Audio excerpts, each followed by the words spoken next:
to True Mamre. I hope you are all well by the grace of God. Africans are pushing back. African leaders are speaking their mind. I want to share this video with you so you can share your opinion. As always, we are all learning on this channel. Believe it or not, I'm also learning a lot from you. This video is about Kenyan Parliament fighting for a law to be passed on LBGQ bill. They want to follow what Uganda president has done, and they call him, let's say, hero by standing up. Because some of our leaders, as we all know, are hypocrites. They won't tell their mind until it is too late. And yes, I want you to listen to this video and tell me what you think. I will also, if possible, if it is not too long, I'll bring you another video or add it together about how Ghana Parliament is also debating on the same issue. I don't know. Thank you, my subscribers. Thank you so much, because I'm so passionate. I used to be passionate about politics, and I forget about it all because I know it's a dirty game. Sometimes, like I said, I just forget about it. By posting one video, two videos, you just like make my dream come true. Now I can go back and pick what I love and what I want to do. So I must say I respect you, and I'm so thankful. And even YouTube is telling me keep doing it. So I'm afraid if you don't like politics, this is what we'll be doing, but I'll be bringing you true life stories. If any story that I've heard or someone feel like I should share on this channel, kindly let me know, and I will do that for us to learn. Thank you very much.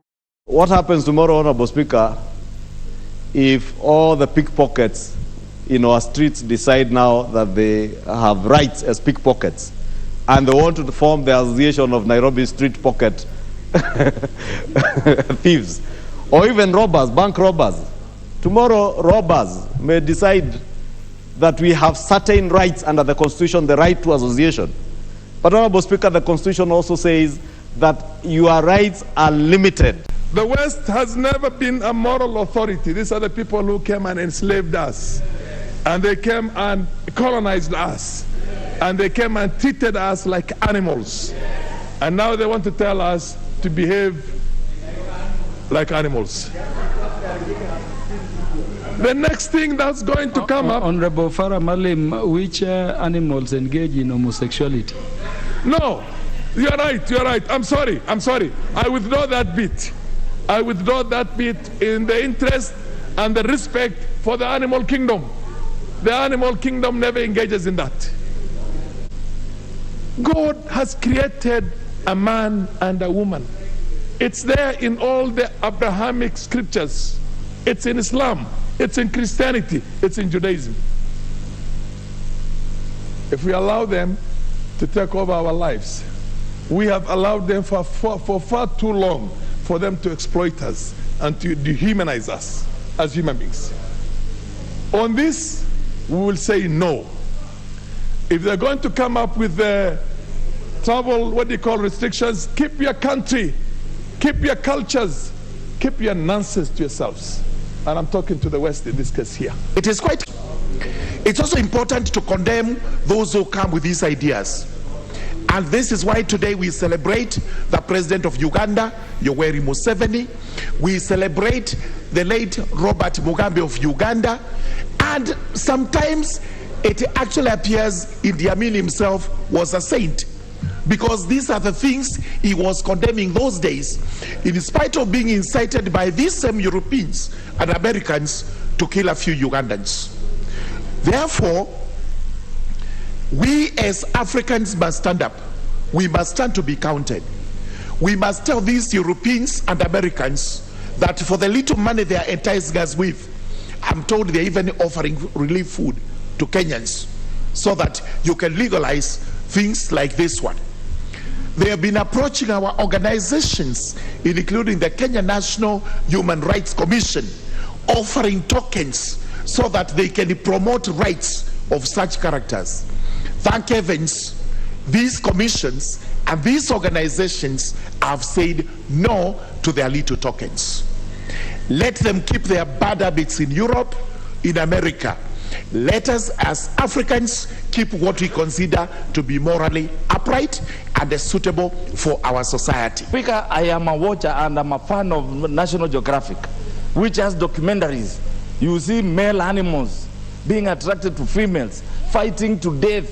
I have never seen a male animal raising to satisfy itself sexually on another male animal. So what are they telling us, Mr. Speaker? Mr. Speaker, this country, and I want to hear the leadership of this country speak against this. In fact, Mr. Speaker, I think the president of this country should write immediately to the Attorney General to appeal this ruling. It cannot be bearable. Yes, Kenya is a Christian nation. It has Muslims. It has all denominations. But Mr. Speaker, our constitution is supreme. 11 explicitly said it. The Ashpal guy spoke about it, his commission, the bombers 1 and 2, they were against this. How can we then, 2023, admit the gays and lesbians of this world to rule this country?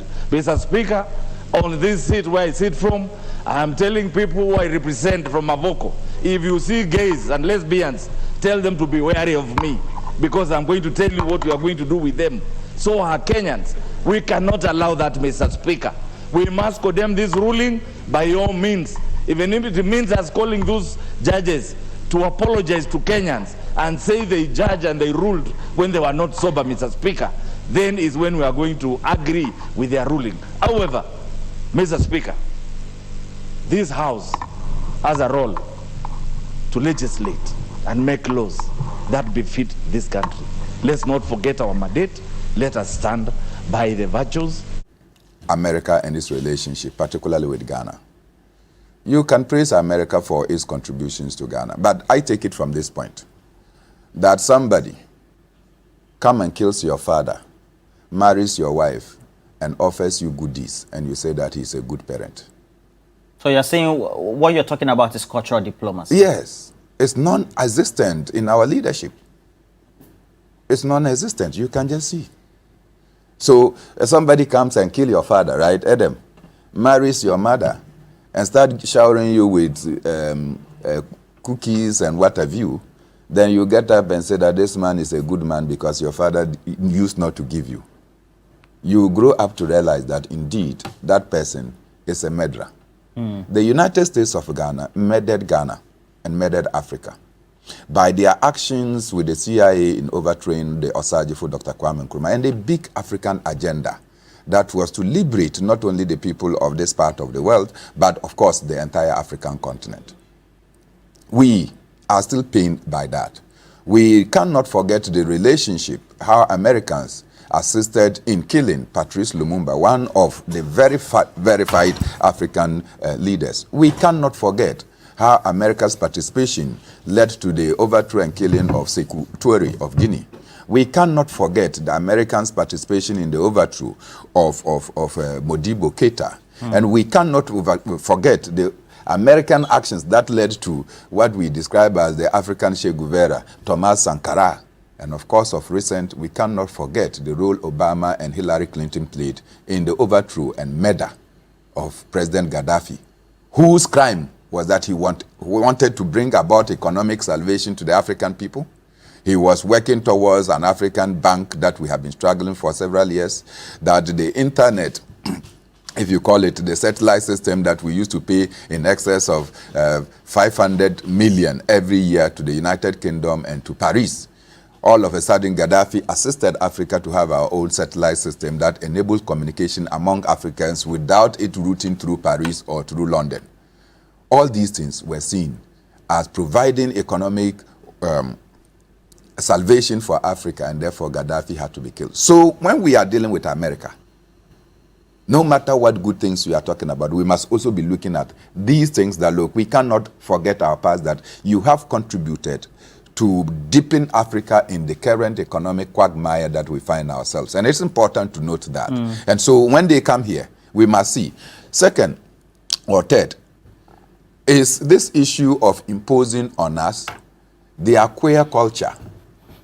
What do you mean by queer culture? Queer culture, look, how do you see, Adam, as we sit here, you want a partner, right? You want a partner. Then you just look at this man with his dry head. Instead of cooking. Yeah, you see this man with his dry head and say that man to man. Or you see Saka and you say that you want to marry Saka.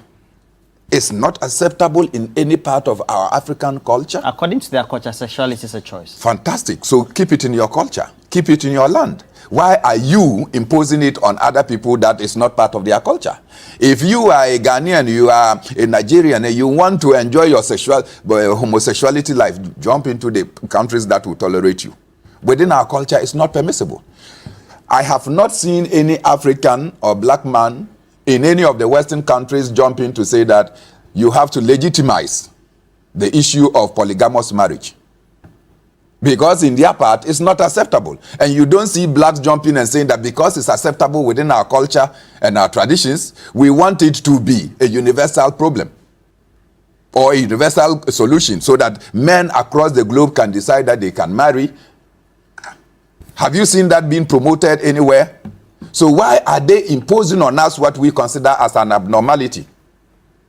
When people are abnormal, you grant them compassion. You want to heal them. And so where we sit in our cultural settings, we see homosexuality as an abnormality and that they need compassion and they need to be healed. We don't see it as a right.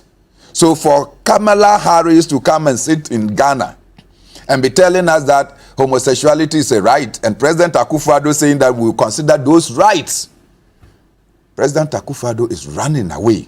Yesterday, I was monitoring comments on, especially on the mainstream and some social media platform. They said Ghana, and looking at the position of strength from which we can posit or make an argument, we really are not strong enough to make some of these comparisons. Which comparison is that? We're not economically that we don't. strong. We're currently before. We are before the IMF. And Kamala Harris visited Ghana. We're begging countries to go and Kamala Harris visited Ghana. She's offering $1 million for about 5 countries. No, 100. 100. Yes. $1 million. Or 100 million. 100 million. For how many countries? 5. 5 countries. You share. And it is not cash. Technical. It's for security. Oh, fantastic. Technical support. I am happy that you are coming in because you'll be speaking after me. So I will also come in. Oh, but I mean... No. Please, let's go on. I will speak because I will not interject you. Brother, so I was just correcting you.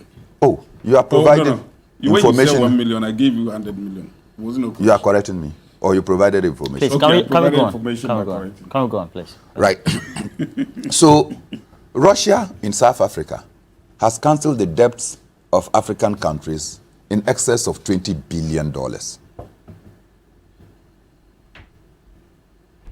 At this time of our economy, what do we need most? At this time of our economy, what do we need most? Debt forgiveness. Debt forgiveness? Or we need military and security support at this moment? We need more money pumped into the economy. That is so, and when they say they are going to pump in, it will come in the form of equipment and personnel. Technical support. And technical support. It is not that they are going to provide liquidity that will aid you out of your economic crisis, problems that is making our life a fiasco. Has to do with economy. And we don't see it that. I consider the Vice President as coming to do a tour and taking advantage to pummel President Akufo-Addo, who yesterday was incoherent in his pronouncement as to whether the... So what do you mean by the president was incoherent yesterday? You didn't see him fumbling in his speech? And when it came to the question and answer to homosexuality, play it and let everybody listen and see whether this is the same president that speaks eloquently and speedily. Once again, thank you so much. I do appreciate your time. See you very soon. God bless you all. Bye.